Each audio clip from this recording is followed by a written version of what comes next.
Hello friends, ಇವತ್ತಿನ ವಿಡಿಯೋದಲ್ಲಿ easy ಮೆಥಡಲ್ಲಿ ಒಂದು ಎಗ್ ಗ್ರೇವಿ ಯಾವ ರೀತಿ ಮಾಡ್ಬೋದು ಅಂತ ನೋಡೋಣ. ಇಲ್ಲಿ ಒಂದು ಅರ್ಧ ಡಜನ್ ತತ್ತಿಗೆ ಬೇಕಾಗಿರುವಂಥ ಮಸಾಲ ರೆಡಿ ಮಾಡ್ಕೊತಿದ್ದೇನೆ. ಇಲ್ಲಿ ಒಂದು 8ರಿಂದ 10 ಬ್ಯಾಡಗಿ ಮೆಣಸಿನ್ಕಾಯಿನ ಒಂದು ಸ್ವಲ್ಪ ಎಣ್ಣೆಯಲ್ಲಿ ಫ್ರೈ ಮಾಡ್ಕೊತಿದ್ದೇನೆ. ಇಲ್ಲಿ 1 ಚಮಚದಷ್ಟು ಹವಿಜವನ್ನು ಕೂಡ ಇಲ್ಲಿ ಹಾಕ್ಕೊತಿದ್ದೇನೆ. ಜೊತೆಗೇ ಒಂದು 1/4 ಟೇಬಲ್ ಸ್ಪೂನಷ್ಟು ಜೀರಿಗೆಯನ್ನು ಕೂಡ ಇದರ ಜೊತೆನೇ ಸೇರಿಸ್ಕೋಬೇಕು.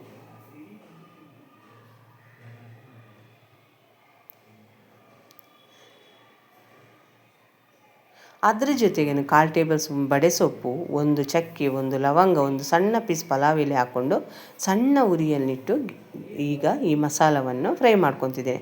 ಜೊತೆಗೇ ಒಂದು 2 ಎಸಳಷ್ಟು ಬೆಳ್ಳುಳ್ಳಿಯನ್ನು ಕೂಡ ಇಲ್ಲಿ ಹಾಕ್ಕೊಂಡಿದ್ದೇನೆ ಫ್ರೆಂಡ್ಸ್. ಈಗ ಇದೆಲ್ಲ ಮಸಾಲ ಪದಾರ್ಥ ಸ್ವಲ್ಪ ಫ್ರೈ ಆದಮೇಲೆ ಇದಕ್ಕೆ ಒಂದು 1/4 ಕಪ್ಪಷ್ಟು ತೆಂಗಿನಕಾಯನ್ನು ಹಾಕ್ಕೊಂಡು ಅದನ್ನು ಕೂಡ ಇದರಲ್ಲಿ ಒಂದು ಸಲ ಫ್ರೈ ಮಾಡ್ಕೋಬೇಕು. ಫ್ರೆಂಡ್ಸ್, ನಮ್ಮ ಕಿಚನ್ ಚಾನಲನ್ನು ಯಾರಾದರೂ ಹೊಸಬರು ನೋಡಿದರೆ ಈ ಚಾನಲನ್ನು ಸಬ್ಸ್ಕ್ರೈಬ್ ಮಾಡ್ಕೊಳ್ಳಿ. ಬೆಲ್ಲೈಕನ್ ಆಲಲ್ಲಿ ಸೆಟ್ ಮಾಡಿದರೆ ನಾನು ಮಾಡೋ ವಿಡಿಯೋ ನಿಮಗೆ ನೋಟಿಫಿಕೇಷನಲ್ಲಿ ಬಂದುಬಿಡುತ್ತೆ ಫ್ರೆಂಡ್ಸ್. ಈಗ ತೆಂಗಿನಕಾಯಿ ಚೆನ್ನಾಗಿ ಫ್ರೈ ಆದಮೇಲೆ ಇದಕ್ಕೊಂದು 1/4 ಟೇಬಲ್ ಸ್ಪೂನಷ್ಟು ಅರಿಶಿನ ಹಾಕ್ಕೊಂಡು ಈ ಮಸಾಲ ಪದಾರ್ಥ ತಣ್ಣಗಾದಮೇಲೆ ಇದನ್ನು ನೈಸಾಗಿ ರುಬ್ಕೋಬೇಕು. ಈ ಎಗ್ ಗ್ರೇವಿ ಸಾಮಾನ್ಯವಾಗಿ ಚಪಾತಿ ಜೊತೆ ಮತ್ತು ರಾಗಿ ಮುದ್ದೆ ಜೊತೆ ತುಂಬ ರುಚಿಯಾಗಿರುತ್ತೆ. ಮತ್ತೊಂದು ಸಣ್ಣ ಪೀಸ್ ಹುಣಸೆಹಣ್ಣು ಹಾಕ್ಕೊಂಡಿದ್ದೇನೆ. ನಾನಿಲ್ಲಿ ಟೊಮೆಟೊ ಹಣ್ಣನ್ನು ಸೇರಿಸ್ಕೊಳ್ಳೋದಿಲ್ಲ. ಇಲ್ಲಿ ಒಂದು 2ರಿಂದ 3 ಟೇಬಲ್ ಸ್ಪೂನ್ ಎಣ್ಣೆ ಹಾಕ್ಕೊಂಡಿದ್ದೇನೆ. ಎಣ್ಣೆ ಚೆನ್ನಾಗಿ ಬಿಸಿ ಆದಮೇಲೆ ಇದಕ್ಕೆ ಸಾಸಿವೆ ಕರಿಬೇವನ್ನು ಕೂಡ ಇಲ್ಲಿ ಹಾಕ್ಕೋಬೇಕು.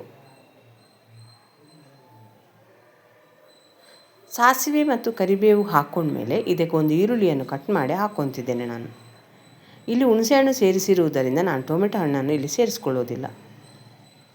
ಈಗ ಈರುಳ್ಳಿ ಎಣ್ಣೆಯಲ್ಲಿ ಚೆನ್ನಾಗಿ ಫ್ರೈ ಆಗಬೇಕು. ಜೊತೆಗೇ ಒಂದು 1/4 ಟೇಬಲ್ ಸ್ಪೂನ್ ಬೆಳ್ಳುಳ್ಳಿ ಶುಂಠಿ ಪೇಸ್ಟನ್ನು ಕೂಡ ಹಾಕಿ ಇದರ ಜೊತೆನೇ ಫ್ರೈ ಮಾಡ್ಕೊತಿದ್ದೇನೆ.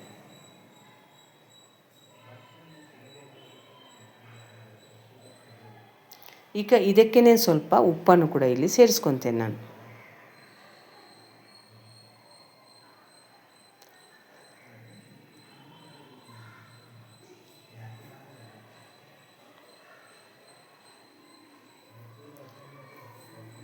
ಈಗ ಉಪ್ಪನ್ನು ಸೇರಿಸ್ಕೊಂಡ್ಮೇಲೆ ನಾನು ರುಬ್ಬಿರುವಂತಹ ತೆಂಗಿನಕಾಯಿ ಮತ್ತು ಬ್ಯಾಡಗಿ ಮೆಣಸಿನ್ಕಾಯಿ ಮಸಾಲ ಪೇಸ್ಟನ್ನು ಈಗ ಇದಕ್ಕೆ ಹಾಕ್ಕೊತಿದ್ದೇನೆ ಫ್ರೆಂಡ್ಸ್. ಇಲ್ಲಿ ನೀರನ್ನು ಈಗ ಸೇರಿಸ್ಕೋಬೇಡಿ. ಈ ಮಸಾಲವನ್ನು ಒಂದ್ಸಲ ಎಣ್ಣೆಯಲ್ಲಿ ಚೆನ್ನಾಗಿ ಫ್ರೈ ಮಾಡ್ಕೋಬೇಕು.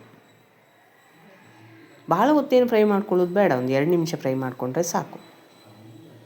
ಈ ಮಸಾಲೆ ಒಂದು ಸಲ ಎಣ್ಣೆಯಲ್ಲಿ ಚೆನ್ನಾಗಿ ಫ್ರೈ ಆದಮೇಲೆ ಇದಕ್ಕೆ ಒಂದು ಸ್ವಲ್ಪ ನೀರನ್ನೀಗ ಹಾಕ್ಕೊತಿದ್ದೇನೆ. ಭಾಳ ಸಾರನ್ನು ನೀರು ಮಾಡ್ಕೋಬೇಡಿ, ಒಂದು ಸ್ವಲ್ಪ ಗಟ್ಟಿಯಾಗಿಯೇ ಈ ಗ್ರೇವಿನ ರೆಡಿ ಮಾಡ್ಕೋಬೇಕು. ಯಾಕಂದರೆ ಇದನ್ನು ನಾವು ಚಪಾತಿ ರಾಗಿ ಮುದ್ದೆ ಜೊತೆ ರೆಡಿ ಮಾಡಿರೋದರಿಂದ ಭಾಳ ನೀರಾಗಿ ಮಾಡ್ಕೊಳ್ಳೋದೇನು ಬೇಡ. ಈಗ ಇದು ಒಂದು ಕುದಿ ಚೆನ್ನಾಗಿ ಕುದಿಬೇಕು. ಇಲ್ಲಿ ಉಪ್ಪು ಖಾರ ಏನೇ ಕಡಿಮೆ ಆಗಿದ್ರೂ ನೀವು ಸೇರಿಸ್ಕೋಬೋದು. ನಾನು ಮುಚ್ಚಳ ಮುಚ್ಚಿ ಈ ಗ್ರೇವಿಯನ್ನು ಒಂದು ಕುದಿ ಬರೋವರೆಗೆ ಚೆನ್ನಾಗಿ ಕುದಿಸ್ಕೊತಿದ್ದೇನೆ. ಈ ಕುದೀತಿರುವಂಥ ಗ್ರೇವಿಗೆ ನಾನು ತತ್ತಿಯನ್ನು ವೈಟನ್ನಷ್ಟೇ ಸಣ್ಣ ಸಣ್ಣ ಪೀಸಾಗಿ ಕಟ್ ಮಾಡಿಕೊಂಡು ಎಲ್ಲೋನ ಹಾಗೇ ಇಟ್ಟಿದ್ದೇನೆ ಫ್ರೆಂಡ್ಸ್. ನೀವು ವಿಡಿಯೋದಲ್ಲಿ ನಾನು ತತ್ತಿಯನ್ನು ಗ್ರೇವಿಗೆ ಹಾಕುವಾಗ ನೋಡ್ತಿರ್ಬೋದು. ಅದರಲ್ಲಿ ವೈಟನ್ನು ಮಾತ್ರ ಕಟ್ ಮಾಡ್ಕೊಂಡಿದ್ದೇನೆ. ಈ ತತ್ತಿಯನ್ನು ಹಾಕ್ಕೊಂಡ್ಮೇಲೆ ಗ್ರೇವಿ ಚೆನ್ನಾಗಿ ಕುದಿಬೇಕು.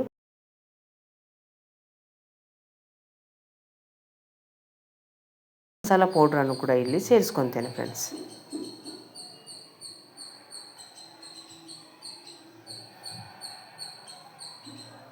ಈ ಗರಂ ಮಸಾಲ ಹಾಕಿದ ಮೇಲೆ ಒಂದು ಕುದಿ ಬಂದರೆ ಸಾಕು. ಈ ವಿಡಿಯೋ ಇಷ್ಟ ಆದರೆ ಲೈಕ್ ಮಾಡಿ, ಶೇರ್ ಮಾಡಿ, ಆದಷ್ಟು ನಮ್ಮ ಚಾನಲನ್ನು ಸಪೋರ್ಟ್ ಮಾಡಿ ಫ್ರೆಂಡ್ಸ್. ನೋಡಿದ್ರಲ್ಲ ನಾನು ಎಗ್ ಗ್ರೇವಿ ಯಾವ ರೀತಿ ಈಸಿಯಾಗಿ ಮಾಡ್ಕೊಂಡಿದ್ದೇನೆ ಅಂತ. ಈ ವಿಡಿಯೋವನ್ನು ನೀವು ನೋಡಿದ್ದಕ್ಕೆ ನಿಮಗೆ ತುಂಬ ಧನ್ಯವಾದಗಳು ಫ್ರೆಂಡ್ಸ್.